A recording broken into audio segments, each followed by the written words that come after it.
할렐루야. 인사는 주님으로 사랑합니다. 은혜 많이 받으세요.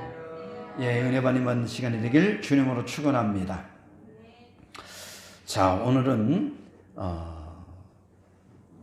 우리가 찾아오시는 주님이라는 제목으로 말씀을 전하고자 합니다. 올해 광민교회 표어는 성령을 받으라입니다.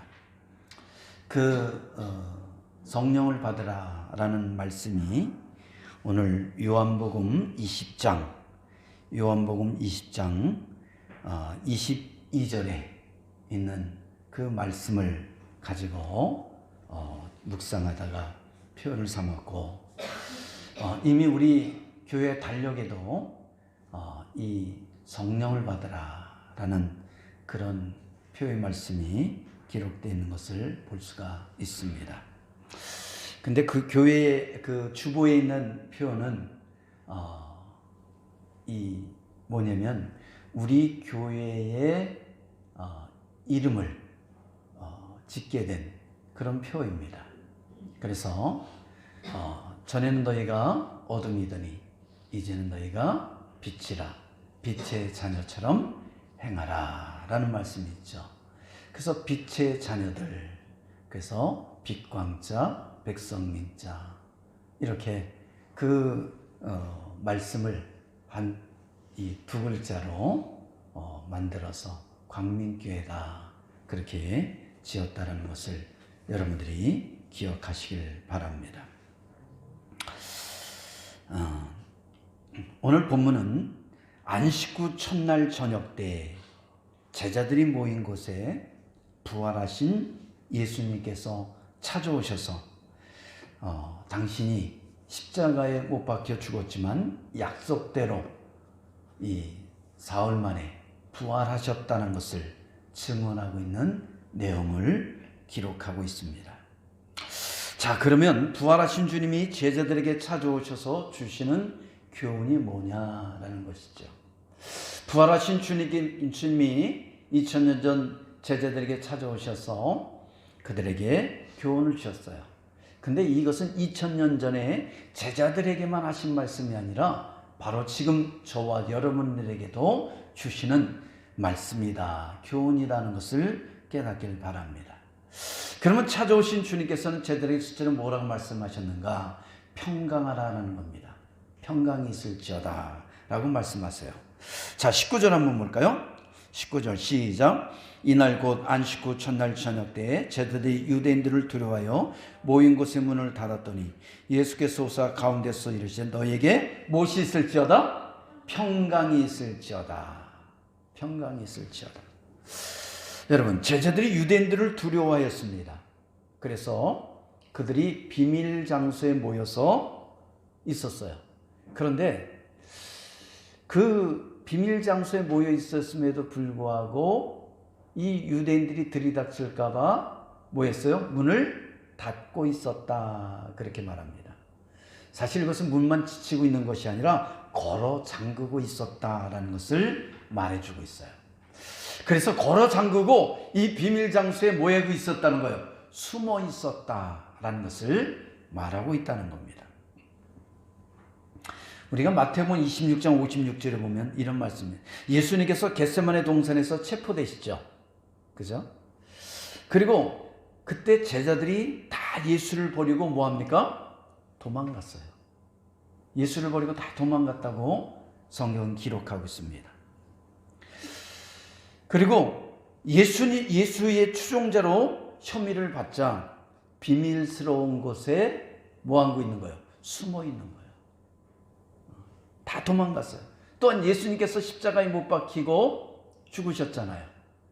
그때 이 유대인들은 혈안이 돼서 예수를 따르던 제자들을 잡기 위해서 막 찾아다녔어요.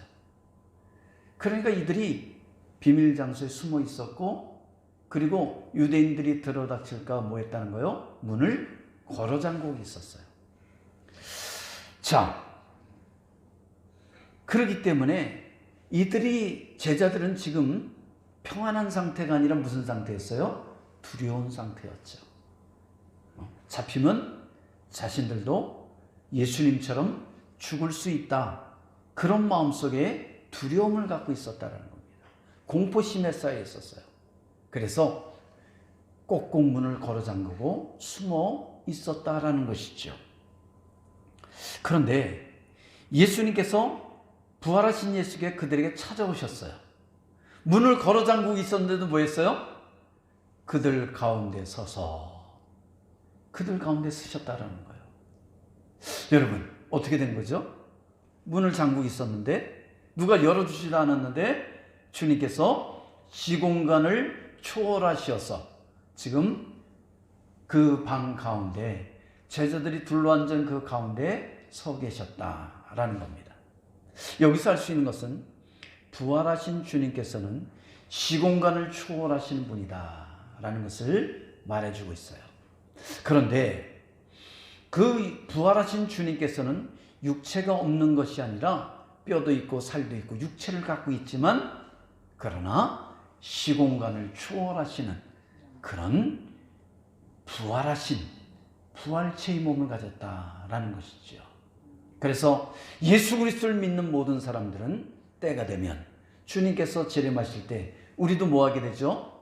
정녕 부활하게 되는데 그때는 어떻게 된다는 거예요? 우리도 부활하신 예수님처럼 모든 뼈와 몸을 가지고 있지만 그러나 시공간을 초월하는 그런 존재가 된다라는 것을 깨닫기를 바랍니다. 그래요. 두려워 떨고 있는 그 제자들에게 나타나셔서 처음으로 뭐라고 말씀하시면 너에게 평강이 있을지어다. 아니, 평강해야지 평강하잖아요. 그죠? 평강해야지 평강한데 정녕 모든 것이 별 문제가 없고 모든 것이 형통하고 그래야지만 평강한데 지금 제자들은 유대인들에게 잡혀서 잘못하면 매맞을 수 있고 더 나아가서는 그들에게 죽음을 당할 수 있는 그 상황 속에서 평강은 무슨 평강이 있을 수 있습니까? 그런데 주님께서 그들에게 나타나셔서 샬롬 평강할지어다 라고 그렇게 빌어주고 있는 것을 볼 수가 있습니다. 여러분, 이 평강 샬롬에는 두 가지 의미를 갖고 있습니다. 평화라는 두 가지 뜻이 있어요. 하나는 팍스가 있고 하나는 샬롬이 있습니다. 뭐가 있다고요? 팍스, 또 하나는 샬롬. 이 팍스는 팍스 로마나라고 합니다. 로마인들이 추구하는 평화를 팍스라고 그래요. 근데 이 로마인들은 이 평화를 얻기 위해서 물질이 풍요함 뿐만 아니라 힘으로써 상대방을 지배하고 정복하는 그런 것을 말합니다. 그래서 더 이상 상대방이 나를 공격할 수 없게끔 그렇게 힘으로 상대방을 뭐 하는 거요? 정복하고 지배해서 얻는 평화. 이걸 뭐예요? 이게 팍스예요. 그래서 우리가 이 로마의 역사를 보면 그들은 끊임없이 어떻게 하죠? 끊임없이 이웃 나라들을 정복하고 지배해가는 것을 보게 돼요. 그래서 그들이 지배한 나라는 이 유럽과 그리고 중동 이 지역 일대를 다 어떻게 하죠? 다 아프리카의 일부까지를 다 지배하는 것을 볼 수가 있습니다. 그래서 얻은 평화, 이걸 뭐라 그래요? 이걸 팍스 로마나 그렇게 말합니다. 그러나 이 칼과 힘으로 정복한 그 평화는 끝내는 칼과 힘에 의해서 무너진다라는 것을 우리가 깨달아야 됩니다. 여러분, 이 로마가 어마어마하게 영토를 확장했잖아요. 그런데 그 로마가 동로마 그리고 서로마로 또 돼요? 갈라지는 것을 보게 됩니다. 그리고 AD 395년에는 정녕 이 게르만에 의해서 이 동로마가 무너지게 됐죠. 뿐만 아니라 이 1453년에는 오스만 제국에 의해서 어디까지 무너지죠? 이 서로마까지 무너져 내려서 로마라는 나라가 그 엄청난 정복을 했던 나라가 오히려 사라지는 것을, 칼과 힘에 의해서 무너져 내리는 것을 볼 수가 있다라는 것입니다. 자, 우리가 성경 속에 잘 알고 있는 바벨론, 누가 세웠죠? 느부갓네살 왕이 세웠잖아요. 그리고 온 대륙을 어떻게 했습니까? 중동 대륙을 지배하는 그런 어마어마한 대륙을 나라를 세우는 것을 볼 수가 있지요.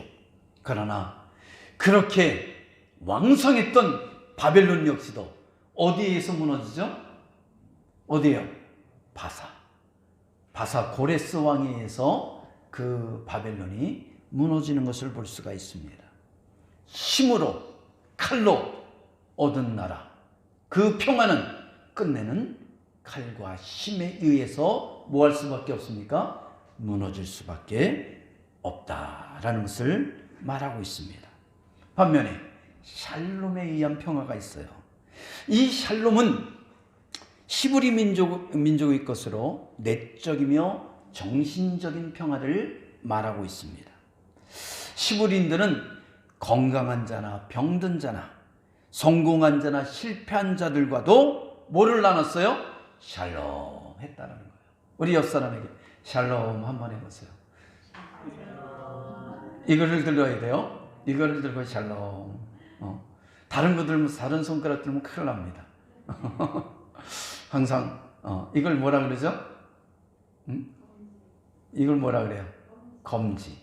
이 검지를 들고 샬롬 해주는 거예요. 그러니까 평화를 빌어주는 거죠. 우리나라 사람들은 그랬죠. 사람들만 안녕하세요. 이게 아무에게나 평화를 빌어주는 것이었죠. 근데 우리나라와 이 히브리인들의 차이는 뭐냐면, 우리나라는 그냥 일상 속에서 일어나는 어떤 평안이라고 하면, 인간적인 평안이라면, 이 히브리인들의 평안은 하나님 안에서의 평안을 말하는 거예요. 하나님 안에서의 평안.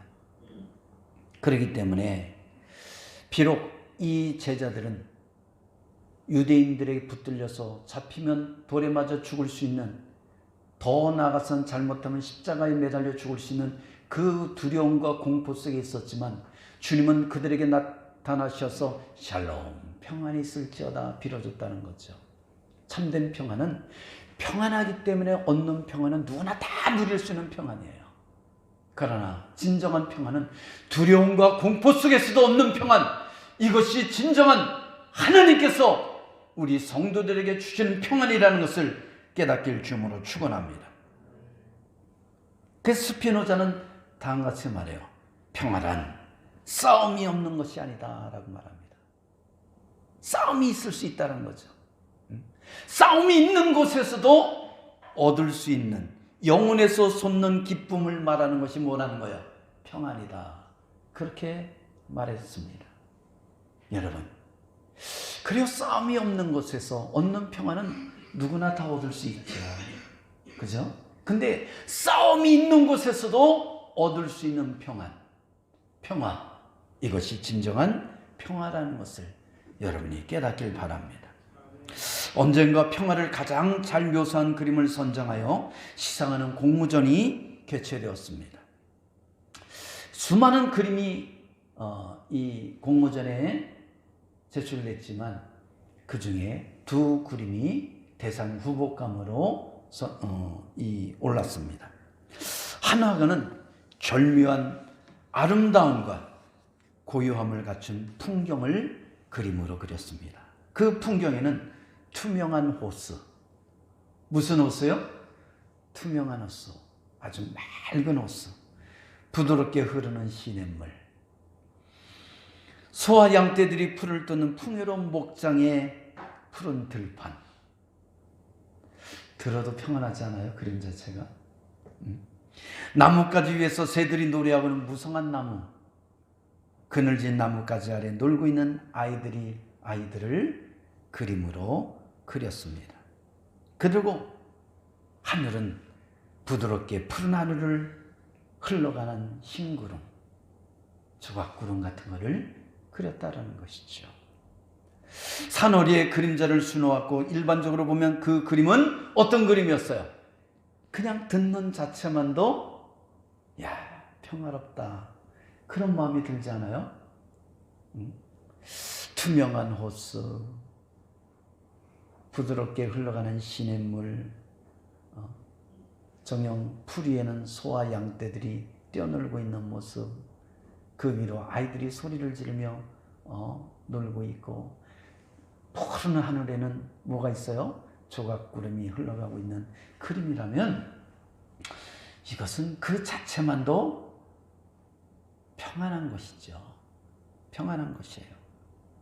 반면에 또 한 그림은 어떤 그림을 그렸냐면, 이 큰 바위가 바다 한가운데에 놓여 있었어요. 큰 바위, 바다 한가운데 큰 바위 덩어리가 솟아 있었어요.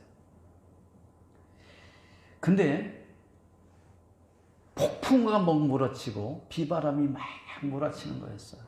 그랬더니 어떻게 해요? 파도가 밀려와서 그 바위를 쫙 때리는 그런 그림이었어요. 그런데 그 바위 꼭대기의 틈 사이에는 한 새 둥우리가 놓여 있었어요. 그리고 갈매기가, 그 둥우리 안에는 갈매기 새끼들이 옹기종기 모여 있었는데, 어미 이 갈매기가 날개를 펴고서 그 몰아치는 폭풍우의 새끼들을 날개를 펴고 감싸고 있는 그런 그림이었다라는 겁니다.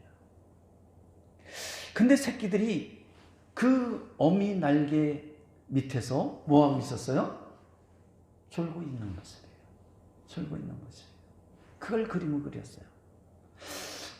한 그림은 그 그림 자체가 평안하고, 그리고 우리에게 평안을 주는 그런 그림이었다면, 두 번째 그림은 그 그림 배경 자체가 너무나 시커멓고 폭풍이 몰아치고 파도가 막 들이치고, 그 바위 꼭대기 한 틈새에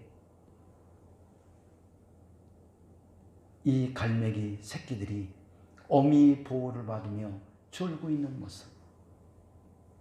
여러분, 어느 것이 평안입니까?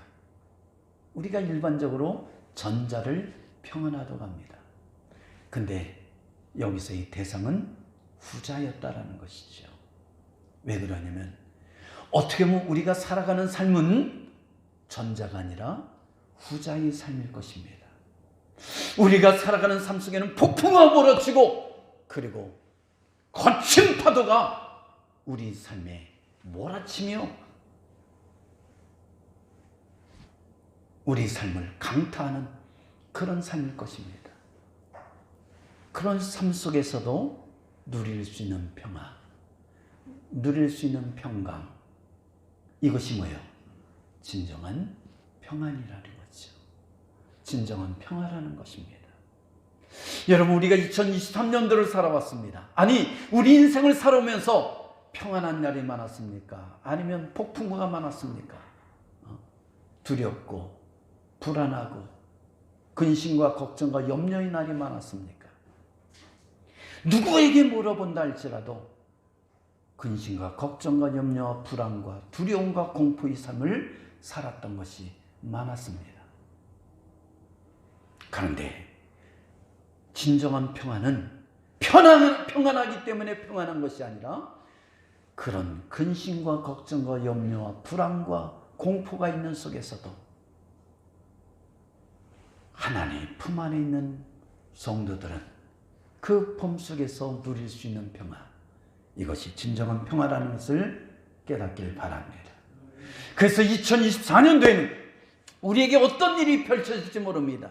어떤 두려운 일이 일어날 수도 있고, 근심과 걱정과 염려가 몰아칠 수도 있어요. 그러나 그 속에서 하나님의 품 안에 안겨 있는 우리들은 폭풍우에 두려워할 필요도 없고, 풍랑 앞에 쫄 필요도 없이 그렇게 우리는 그 속에서도 평안을 누리며 좋을 수 있는 그런 성도들이 되길 주님으로 축원합니다. 그것이 뭐예요? 그것이 진정한 평안이라는 거예요. 그것이 진정한 평강이라는 거예요. 그래서 주님께서 두려움에 떨고 있는 제자들에게 나타나서 말씀하시는 거예요. 샬롬, 평강이 있을지어다. 내가 너희들과 함께 있으니 더 이상 두려워하지 말라는 겁니다.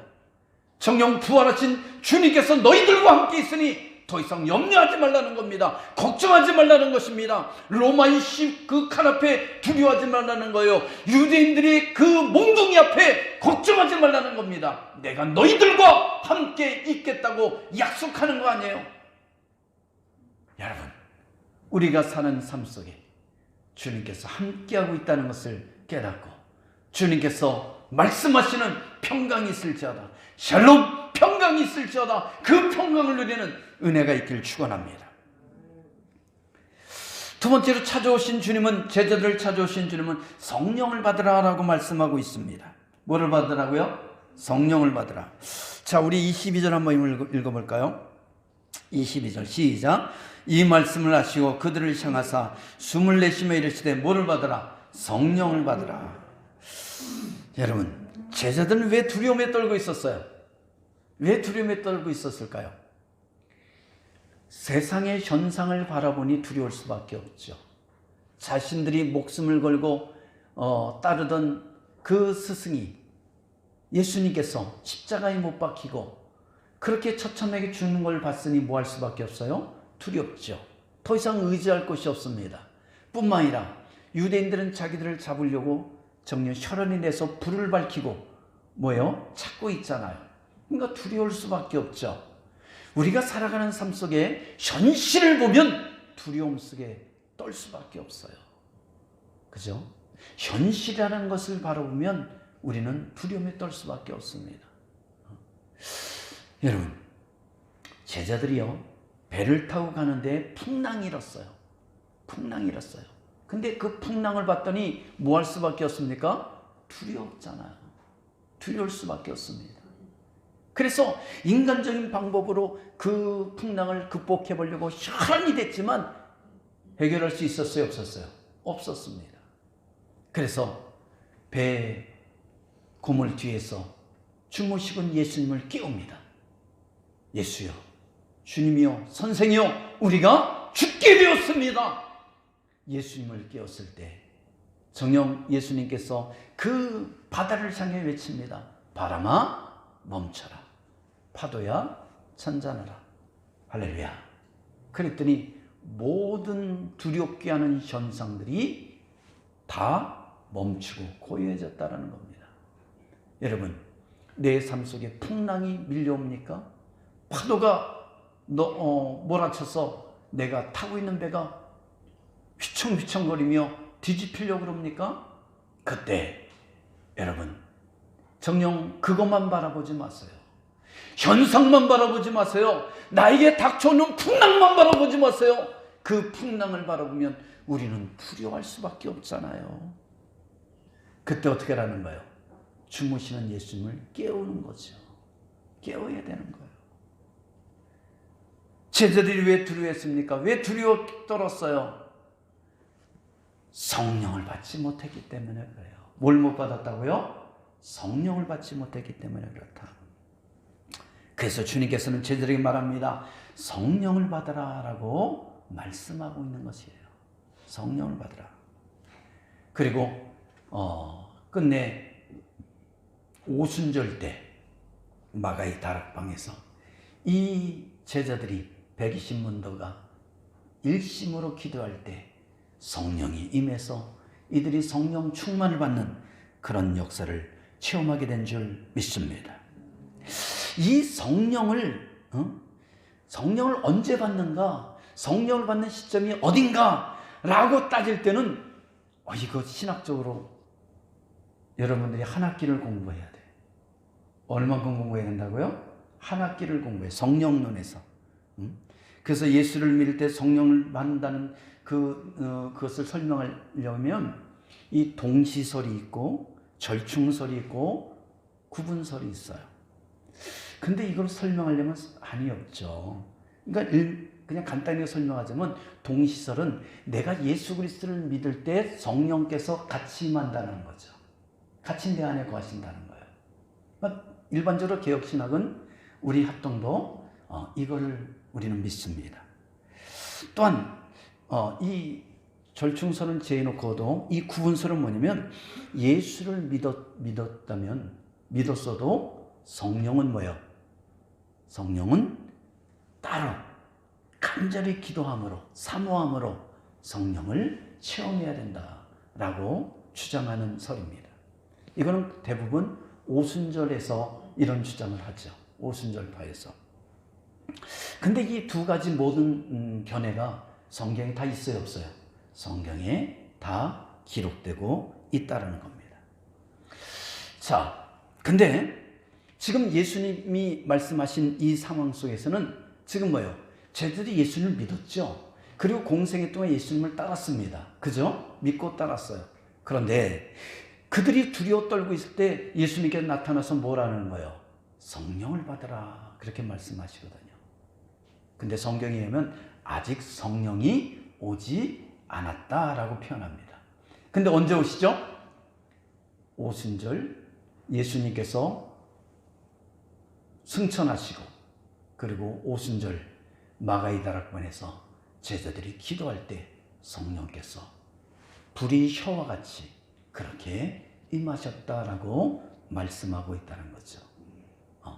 그때 임한 성령은 지금도 머무르시어서 우리에게 역사하고 있다는 것을 깨닫길 바랍니다.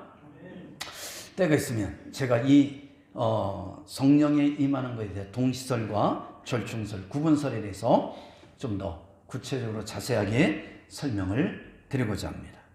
자, 지금 그럴 시간이 없고 그래요. 쟤들이 왜 두려워했습니까? 뭐가 없기 때문에?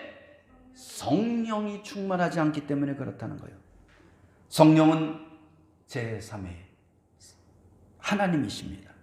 고린도전서 3장 16절에 보면 너희가 하나님이 성전인 것과 하나님이 성령이 너 안에 거하는 것을 알지 못하느냐? 성령께서 오시면 그 성령께서는 어디에 거하신다는 거예요? 우리 안에, 내 안에 거하신다고 말씀하고 있어요. 그렇기 때문에 예수를 믿으면 성령께서 우리 안에 거하시게 됩니다. 이 성령은 우리가 보혜사 그렇게 말하죠. 이 보혜사라는 것은 함께 동행하시는 분 그렇게 말해요. 뭐 하시는 분이라고요? 함께 동행하시는 분. 그래서 성령께서 우리에게 임하시면 우리와 함께 동행하시며 우리를 인도 보호하세요. 언제까지? 어디까지? 언제까지요? 천국에 이를 때까지 우리를 보호 인도하신다는 것을 깨닫길 바랍니다. 그래서 성령 하나님께서 우리를 보호 인도하신 걸 믿는다면 이 제자들이 예수님이 비록 십자가에 못 박혀 돌아가셨지만 성령께서 내 안에 거한다는 것을 믿는다면 두려워했을까요? 안 두려워했을까요? 두려워하지 않았겠죠. 그런데 이들은 성령에 대해서 몰랐기 때문에 지금 뭐 한 거예요? 두려울 수밖에 없다라는 것이죠. 혼자 있다고, 우리끼리만 있다고 생각하기 때문에 그런 거예요. 우리 신앙이 왜 자꾸 흔들리죠? 왜 우리 신앙이 기복이 자꾸 일어나죠? 왜요? 내가 혼자 신앙생활하고 있다고 생각하기 때문에 그래요. 신앙은 혼자 하는 것이 아니라 내 안에 성령께서 나와 함께 하고 있다는 것을 항상 깨닫길 바랍니다. 성령께서 함께 하신다는 걸 믿는다면 두려울 것이 없습니다. 내가 어느 곳에 있을지라도 주님께서 나를 인도하시고 내가 어느 곳에 갈지라도 주님께서 인도하시고 보호하신다는 걸 믿는다면 두려울 것이 없죠. 왜요? 그분은 바로 나와 함께 계시는 그분은 전능하신 하나님의 영이시기 때문에 그렇다라는 것입니다. 할렐루야. 여러분 베드로를 보시기를 바랍니다. 베드로는 어떤 사람이었어요? 수제자였잖아요. 그런데 이 예수님께서 겟세마네에서 동산에서 붙들리시고 산헤드린 공회에 끌려가 있어요. 그래서 이것이 참 궁금한 이 베드로가 원래 그 산헤드린 공회에 들어가죠. 근데 한 여종이 그 베드로를 보고 이 사람은 나사렛 예수와 함께 있던 자라라고 그렇게 외칩니다. 그때 베드로가 뭐라고 그러죠? 내가 예수를 알지 못하노라. 그러면서 예수님을 3번을 부인하는 것을 볼 수 있어요. 여러분, 하지만 그렇게 예수님을 3번 부인했지만 오순절 마가의 다락방에서 베드로가 성령을 받고 나서는 어떤 일이 일어납니까? 그가 십자가에 거꾸로 매달리는 그날까지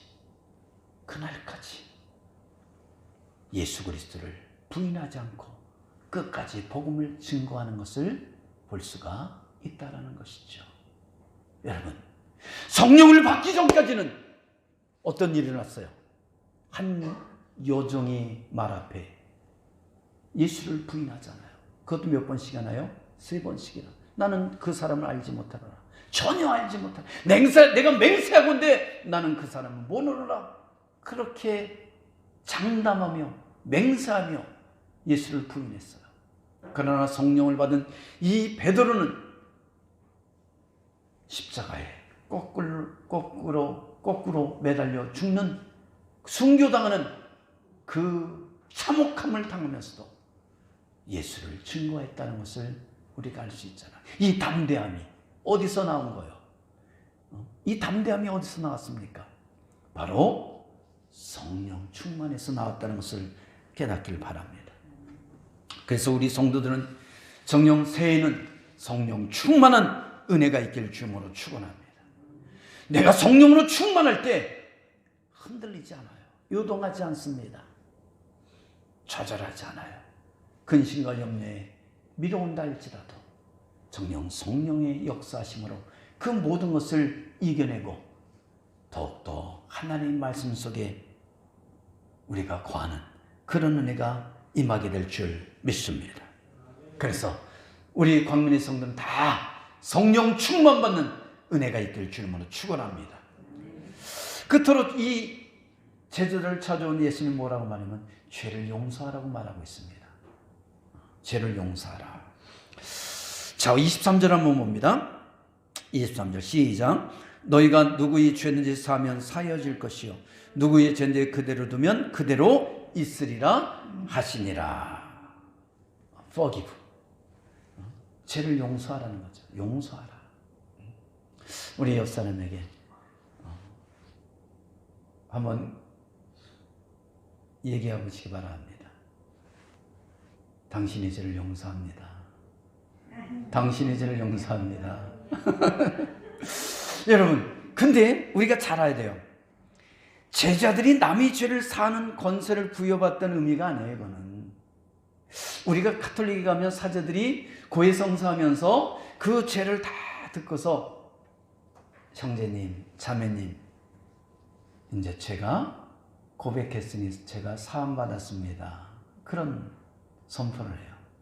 여러분, 이걸 사제가 할 수 있는 권능이 있어요? 이런 성경의 말씀을 통해서 이 가톨릭은 사제들이 죄를 사할 수 있는 권한을 가졌다고 그렇게 말합니다. 근데 이거는 좀 우리가 깊이 있게 성경을 묵상하고 또한 해석할 필요가 있습니다. 이거는 그런 의미보다는 정녕 제자들이 남의 죄를 사는 권세를 부여받다는 의미가 아니라 죄를 사는 권세는 누구에게만 있는 거예요? 하나님에게만 있는 고유 권한이에요. 그러면 이것은 무슨 뜻이냐는 거예요. 이거는 제자들이 복음을 전파할 때, 복음을 증거할 때 그 복음을 받아들이고 회개한 사람들은 죄의 사함을 받게 된다는 거예요. 우리가 복음을 전할 때 그 복음을 받아들여서 예수님을 나의 구주 나의 하나님 믿는 사람들은 그가 갖고 있는 죄가 원죄와 자범죄들이 뭐하게 된다는 거예요? 사함을 받게 된다는 거예요. 내가 죄가 없기 때문에 죄 사함을 받는 것이 아니라 예수 그리스도의 보혈의 피로 그 은혜로 내 죄가 사함을 받는 거예요. 이신칭의 예수 그리스도의 보혈의 피로 내 죄가 사함을 받는 것을 말하는 것이죠. 할렐루야. 자, 그렇다면 복음을 거절하는 사람, 거부하는 사람은 어떻게 된다는 거예요?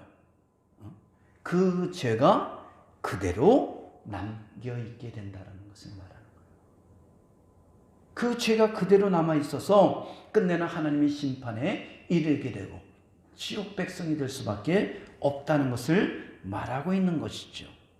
그렇기 때문에 이것은 뭘 얘기하냐면 제자들에게 복음을 전하라는 거예요. 그 너희들이 복음을 전할 때 그 복음을 받아들여서 예수 그리스도를 나의 구주 나의 하나님 믿는 사람들에게는 죄사함을 받게 되는 역사가 일어나게 된다는 것을 말하고 있고, 하나님을 아버지라고 부를 수 있는 자격이 주어지며 천국 백성이 될 수 있는 권한이 주어진다는 것을 말하고 있는 거예요. 제자들이 죄사함을 줄 수 있는 권한을 가지고 있다는 것을 말하는 것이 아니에요. 예수를 전함으로 말미암아 그 예수를 나의 구주 하나님 믿는 자들에게 하나님께서 죄사함을 하나님께서 주시겠다라는 의미를 담고 있다는 것을 우리가 깨달아야 될 줄 믿습니다. 복음 증거는 믿는 성들이 사명입니다. 전도하지 않으면 직무태만이라는 거예요. 무슨 태만이요? 직무태만. 한 달란트 맡은 자처럼 땅에 묻어둔 것이라면 결과는 악하고 게으른 종이라고 책망을 받게 됩니다. 그러나 2달란트, 5달란트 맡는 처럼 그것을 가지고 나가 장사해서 2배, 3배 만든 사람들은 정녕 착하고 충성된 종아, 내가 작은 일에 충성하였으니 내가 너에게 더 큰 것으로 맡기겠다고 그렇게 말하고 칭찬하는 것을 볼 수가 있다라는 것이죠. 그렇기 때문에 정녕 이것은 여기서 죄사함의 권한은 뭐예요? 복음을 전함으로 그 상대방이 예수를 믿음으로 죄사함을 받는 것을 말하는 거예요. 그러나 그가 복음을 받지 않으면 어떻게 되는 거죠? 그는 그 죄를 그대로 남게 되고 끝내는 하나님의 심판을 받게 된다는 것을 말하고 있다는 거예요. 뿐만 아니라 또한 우리에게도 상대방이 나에게 진 죄를 뭐하는 권세를 가졌다는 거예요? 용서하는 그런 마음을 가지라는 거예요. 주님께서 우리의 죄를 용서하신 것처럼, 주님께서 우리 죄를 용서하기 위해서 십자가에 못 박히며 물과 피를 쏟으셔서 우리 죄를 대속하신 것처럼, 속죄하신 것처럼 우리도 나에게 죄를 짓는 영혼들을 뭐하라는 거예요? 그들의 죄를 용서해 주라는 그런 의미가 또한 담겨 있다는 것을 깨닫길 바랍니다. 한 목사님의 간증이 있습니다. 타교의 남자 집사가 찾아왔습니다. 상담하기 위해서. 자신이 심각한 가정 문제를 털어놓았습니다. 부인이 자가용기사 바람이 났다는 것입니다. 돈을 탕진하고 집안이 엉망진창이 되었다라는 것이죠. 기사와 부인을 간통죄로 이 남집사님은 고소했습니다. 지금의 간통죄가 사라졌지만 몇 년 전만 해도 우리나라에 간통죄가 있었습니다. 그래서 이 부인은 구속되어 감옥에 갇히게 되었습니다. 재판날이 다가오자 부인이 남편에게 한 번만 용서해달라고 애걸복걸 했습니다. 남자 집사는 그런 더러운 여자를 데리고 앞으로 같이 살아갈 수 없다고, 이혼할 수밖에 없다고 그렇게 가슴 아파하며 가슴을 치며 목사님에게 말했습니다. 이럴 때 이 목사님은 어떻게 상담을 해야 할지 막막하기만 했습니다. 뭐라고 답변해 줘야 될까? 뭐라고 해야지만 이 남집사님 이 아픈 마음을 위로하고 뿐만 아니라 이 극한상을 해결할 수 있을까라고 기도했죠. 그때 성경 말씀이 떠올랐습니다. 예수님도 현장에서 가늠한 여인을 용서해 주지 않았습니까? 너희 중에 죄 없는 자가 이 여인을 쳐라. 그랬을 때 그 여인을 치는 자가 아무도 없이 다 물러가지 않았습니까? 그러면서 남편에게도 당신에게 죄가 없다면 1.1획도의 점이 없다면 당신의 부인을 돌로 치십시오. 그러나 나에게도 죄가 있다는 것을 인정한다면 주님의 마음으로 그 아내를 용서해 주십시오. 그렇게 말했다라는 거죠. 뿐만 아니라 하나님은 저와 당신의 죄를 용서하기 위해서 독생자 예수를 이 땅에 보내시었어. 우리 죄를 다 끌어안고 그 십자가에서 물과 피를 쏟으시며 그렇게 처절하게 물과 피를 쏟으시며 우리 죄를 사해 주지 않았습니까? 그 사랑을 받고 그 은혜를 받고 그 죄의 용서를 받은 저와 집사님은 정녕 아내를 용서해야 되지 않겠습니까? 라고 그렇게 간곡하게 말했다고 합니다. 그 말을 가만히 듣고 있던 이 남편이 마음이 열리기 시작했어요. 그렇습니다. 돌이켜보면 나도 죄인입니다. 죄인이 내가 무슨 낯으로 용서하고 용서 못하고 그런 자격이 나에게 뭐가 있습니까? 그리고 그 아내를 고소한 것을 취하하고 무조건적으로 주님이 나를 용서하신 것처럼 그렇게 아내를 용서해 주었다는 것이죠. 그리고 그 아내가 교도소에서 나왔을 때 이 아내와 더불어 정녕 행복한 가정을 살며 그렇게 신앙생활하며 행복한 가정을 꾸렸다라는 한 목사님의 간증을 들은 적이 있습니다. 여러분, 그래요. 죄를 용서한다는 거. 왜 세상이 이러죠? 왜 세상이 힘들죠? 우리 나훈아인가요? 나훈아 그랬잖아요. 테스 형, 세상이 왜 이래 그랬잖아요. 세상이 왜 이런 것 같습니까? 하나는 죄 때문에 그렇죠. 근데 또 하나는 뭔지 아세요? 죄를 용서하지 않기 때문에 그래요. 내 마음에 죄를 용서하는 마음이 없으니까 주님이 나를 용서하신 것처럼 그렇게 남을 용서하지 못하니까 세상이 뒤죽박죽 되는 거예요. 나만 잘났고 너는 못났어. 나는 잘하고 너는 못해. 이것이 정치판에 가득하고 이것이 사회 속에 가득하고 이것이 가정 속에 가득하고 이것이 교회 속에 가득하니까 정녕 치고받고 지르고 싸우고 갈등하는 그런 세상이 되고 있지 않냐는 거예요. 그래서 우리는 주님께서 나를 용서하신 것처럼 그것도 내가 너를 용서한다가 아니라 나의 죄를 용서하기 위해서 십자가에 못 박히며 당신을 갈기갈기 찢으며까지 용서하신 것처럼